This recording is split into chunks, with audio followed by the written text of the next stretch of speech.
Assalamualaikum warahmatullahi wabarakatuh. Selamat berjumpa kembali dengan kami Sarjana Kopi. Semoga teman-teman yang melihat channel ini diberi umur panjang yang bermanfaat dan rezeki yang barokah serta keturunan yang solih-solihah. Amin amin ya robbal alamin. Kali ini saya akan bercerita kembali tentang Sun Gokong si Kera Sakti. Tanpa berlama-lama langsung saja kita masuk ke ceritanya. Diceritakan kini rombongan Biksu Tong telah melewati sebuah desa. Di desa itu dibangun sebuah paviliun yang bertuliskan Panglima Kera. Biksu Tong menjelaskan bahwa Panglima Kera ini pasti berjasa sangat besar, sehingga penduduk membuatkannya sebuah paviliun. Tapi Sun Gokong berpendapat lain. Menurutnya, sebenarnya penduduk desa ini ingin membangun sebuah paviliun Kera Sakti, tapi karena arsitek mereka tidak pandai memahat, maka jadilah patung makhluk kera aneh ini. Di tengah pertikaian mereka, tiba-tiba seekor burung melempar Gokong dengan batu. Ternyata ia tidak suka lantaran Gokong terus-terusan menghina Panglima Kera. Dia memperkenalkan diri bahwa namanya adalah Parkit Kecil. Ia juga menguapkan bahwa dirinya sangat atas jasa-jasa besarnya di masa lalu. Ia pun menceritakan masa lalu dari Panglima Kera yang menjadi cerita legenda di masyarakat. Diceritakan pada 500 tahun yang lalu, di desa ini sangat sering diserang oleh berbagai macam siluman. Suatu hari datanglah seekor pendekar berilmu tinggi yang menyelamatkan para penduduk dan membasmi para siluman. Ia adalah Kera Tumpai. Dengan mudah dia meringkus para siluman, sehingga penduduk mengangkatnya sebagai Panglima Kera. Sejak kedatangan Panglima Kera, daerah ini pun menjadi sangat aman dan tentram. Hingga datanglah suatu waktu di mana masa hidup dari Panglima Kera telah berakhir. Untuk mengenang jasa-jasanya, raja pun membuatkan sebuah paviliun sebagai bentuk penghormatan. Walaupun sudah mati, namun ia pun tetap membantu warga. Suatu hari kemarau panjang melanda daerah tersebut. Karena bencana ini banyak sekali korban yang berjatuhan. Dengan tekad melanjutkan perjuangan sang Panglima Kera, seekor burung mengambil kepingan emas. Dengan hanya beberapa kepingan emas, tentu belum cukup untuk membantu seluruh penduduk. Hingga kini yang tersisa hanyalah sepasang permata yang terdapat pada patung itu. Burung kecil itu pun mengambilnya dan melemparkannya dari atas langit. Tidak disangka keajaiban pun muncul. Sejak saat itu kemarau panjang akhirnya pada musim dingin seharusnya burung bermigrasi ke tempat yang lebih hangat. Namun burung ini lebih memilih untuk menemani Panglima Kera di paviliun, sehingga ia pun mati kedinginan di telapak tangan sang Panglima Kera. Ketika Parkit Kecil hendak melanjutkan ceritanya, Gokong menghampiri dan langsung mengusirnya. Ia berpikir bahwa dirinya masih jauh lebih hebat ketimbang Panglima Kera. Ketika dalam perjalanan pulang, Parkit Kecil terkena serangan panah milik seorang pemburu. Karena kesaktiannya rendah, dia pun tertangkap dan dibawa ke tengah kota untuk diperjualbelikan. Melihat keunikan dari Parkit Kecil, ada dua orang yang sangat kaya menawarnya dengan harga tinggi. Karena perdebatan tak kunjung selesai, akhirnya mereka pun memutuskan untuk membawa perkara ini ke pengadilan. Dalam perjalanannya, rombongan Biksu Tong melewati kota tersebut. Karena penasaran, Sun Gokong pun mencari informasi mengenai keributan yang terjadi di kota ini. Dia pun mengetahui kalau yang dilelang adalah Parkit Kecil, dan hakim yang akan menyelesaikan perkara ini sangat terkenal senang sekali menerima suap. Sehingga kini Sun Gokong menyusun rencana untuk menyelamatkan Parkit Kecil.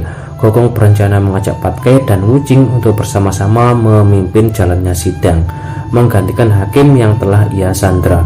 Sebelum pergi, gurunya berpesan bahwa jangan melukai siapapun, karena tujuan mereka hanyalah menyelamatkan si Parkit Kecil dan menyadarkan orang-orang di kota ini. Sidang pun dimulai. Dua orang itu pun maju dan mereka dimintai untuk menjelaskan alasan mengapa mereka ingin membeli. Pertama mengatakan bahwa dia sangat kagum kepada Parkit Kecil. Dia ingin merawatnya dan akan melepaskannya di hari yang baik, sehingga keluarganya mendapatkan keberkahan. Ragu dengan ucapannya, Gokong pun menggunakan ilmu sihirnya untuk membuat orang itu berkata jujur. Ia pun akhirnya mengungkapkan bahwa dia ingin memilikinya dan tak ingin melepaskannya. Ternyata dia berniat menikahinya dan menjadikan istri. Mendengar hal itu, istri sahnya pun marah dan langsung menyeretnya untuk pulang. Kemudian mereka bertiga pun langsung menunjukkan wujud aslinya, dan juga muncullah Biksu Tong untuk menceramai orang-orang ini. Akhirnya mereka pun tersadar, kemudian mereka pun melanjutkan perjalanan. Tetapi secara diam-diam Parkit kecil mengikuti bahwa ia ingin ikut rombongan Biksu Tong dalam perjalanan mengambil kitab suci. Tentu Gokong menentangnya. Biksu Tong juga menjelaskan bahwa perjalanan ke barat sangatlah berat dan sangat tidak pantas kalau di rombongannya terdapat seorang wanita. Karena si Nona Parkit sangat keras kepala, maka Gokong mengusirnya dengan jalan ke. Karena dia sudah terlanjur jatuh hati kepada Sun Gokong, maka ia pun mengikuti mereka dengan menggunakan sebuah awan untuk menutupi dirinya. Tentu Sun Gokong menyadari hal ini. Karena sangat keras kepala, Sun Gokong pun meniupnya hingga dia terlempar jauh. Ia pun terjatuh dan Parkit kecil langsung diserang oleh seekor gagak. Ternyata dia adalah siluman gagak yang merupakan bibi dari Parkit kecil. Singkat cerita, Parkit kecil memberitahukan kepada bibinya bahwa dia telah bertemu Sun Gokong dan telah jatuh cinta kepadanya. Tapi bibinya langsung mengatakan bahwa jangan mudah percaya dengan laki-laki, karena menurutnya semua laki-laki itu sama, yaitu seorang pengkhianat. Ternyata siluman gagak ini adalah kekasih gelap dari siluman kerbau yang sudah dicampakkan. Ternyata dia juga tahu bahwa Sun Gokong adalah adik angkat dari siluman kerbau. Maka dari itulah ia menyuruh Parkit kecil untuk berhati-hati. Di tempat lain, setelah mendapatkan pencerahan dari Sun Gokong, kini seluruh penduduk sangat memuja. Mereka mengusulkan pavilion Panglima Kera dan menggantinya dengan pavilion Kera Sakti. Secara bergantian mereka menyembahnya dan meminta permohonan kepadanya. Bahkan mereka saling berebut dan terjadilah baku hantam. Secara mengejutkan, tiba-tiba muncullah Panglima Kera di hadapan mereka. Melihat keributan itu, tentunya ia sangat murka. Terlebih lagi ketika dia tahu bahwa penduduk menghancurkan pavilionnya dan menggantinya dengan paksa telah diusik. Kini Panglima Kera menaruh dendam kepada Sun Gokong. Ia pun berniat untuk menjatuhkan hukuman kepada para penduduk. Saat ia akan melakukan hukuman itu, tiba-tiba sang guru dari Panglima Kera pun memanggilnya. Ternyata tujuan dia memanggil muridnya yaitu hanya untuk menikmati semangka yang baru saja ia panen.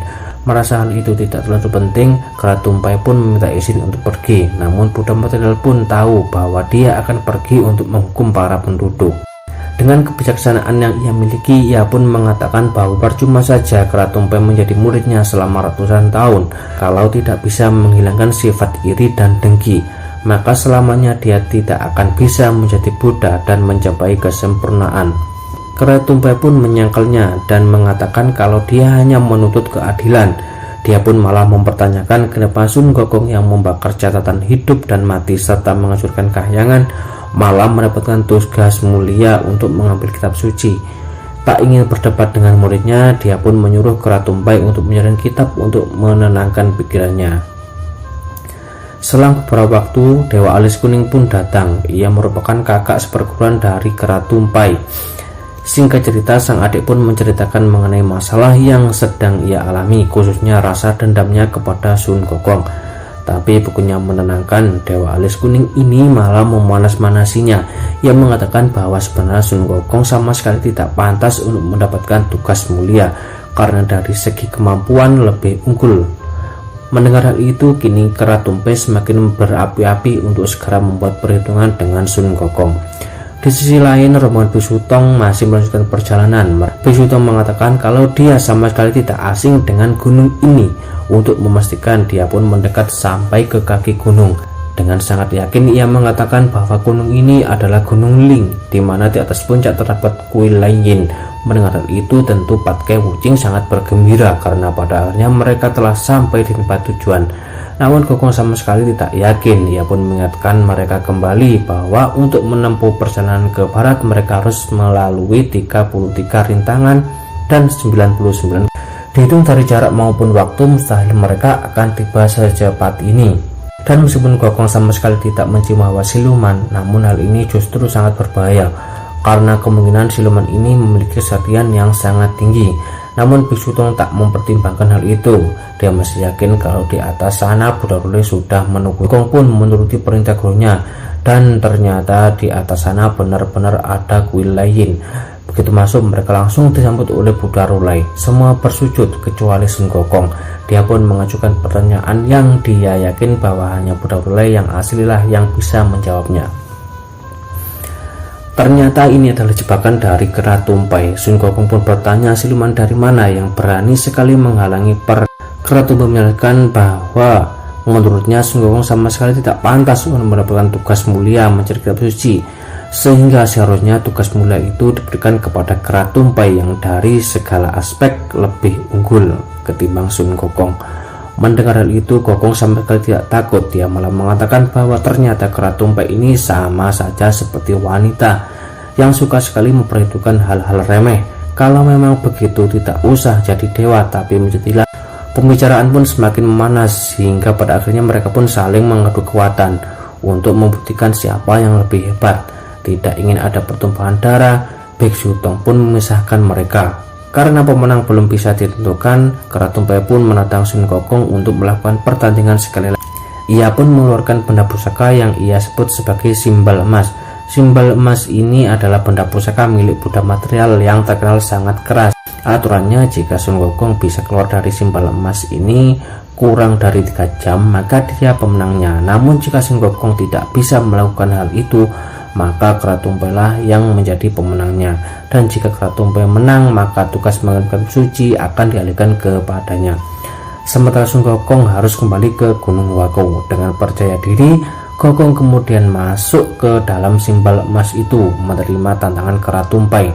Setelah masuk, dia langsung mengeluarkan toya sakti untuk bisa menembusnya ke angkasa sampai ke Kahyangan dan menembus ke bumi sampai ke neraka. Kini mereka pun mulai panik karena ternyata usaha Sun Gokong kini sia-sia. Ternyata simbal emas ini benar-benar sulit untuk ditembus. Dengan percaya diri, kera tumpai pun meninggalkan mereka dan mengatakan dia akan kembali dalam waktu 3 jam. Melihat kesempatan ini, Gokong pun menyuruh Wujing untuk pergi ke Kahyangan dan meminta bantuan kepada para dewa. Sesampainya di Kahyangan, Wujing langsung menceritakan semuanya kepada Kaisar Langit. Menanggapi hal ini, Kaisar Langit pun menawarkan beberapa dewa. Setelah itu, Wujing kembali dengan membawa banyak dewa. Meskipun jumlahnya sangat banyak, tapi mereka ini hanyalah dewa-dewa kecil. Dengan segera mereka melakukan hal-hal yang bisa mereka lakukan. Namun usaha mereka itu semua sia-sia. Kemudian ada seorang dewa yang mengusulkan jika ingin menghancurkan simbal emas ini harus membutuhkan benda yang sama kerasnya. Dan benda yang ia maksud adalah tanduk dari siluman kerbau. Melihat keringat di sekujur tubuhnya, Sun Gokong pun mendapatkan ide. Ia pun menyuruh dewa api untuk membakar simbal emas sekali lagi. Ternyata dia berencana untuk membuat awan kinton dari keringat yang menguap. Awan kinton pun muncul. Kemudian Gokong menyuruh kedua adiknya dan gurunya untuk naik ke atas simbal emas. Dengan cara ini mereka pun pergi ke negeri Luongsang yang merupakan tempat. Demikianlah review singkat dari kami. Apabila ada tutur kata yang kurang berkenan, kami mohon maaf yang sebesar-besarnya. Akhir kata, wassalamualaikum warahmatullahi wabarakatuh.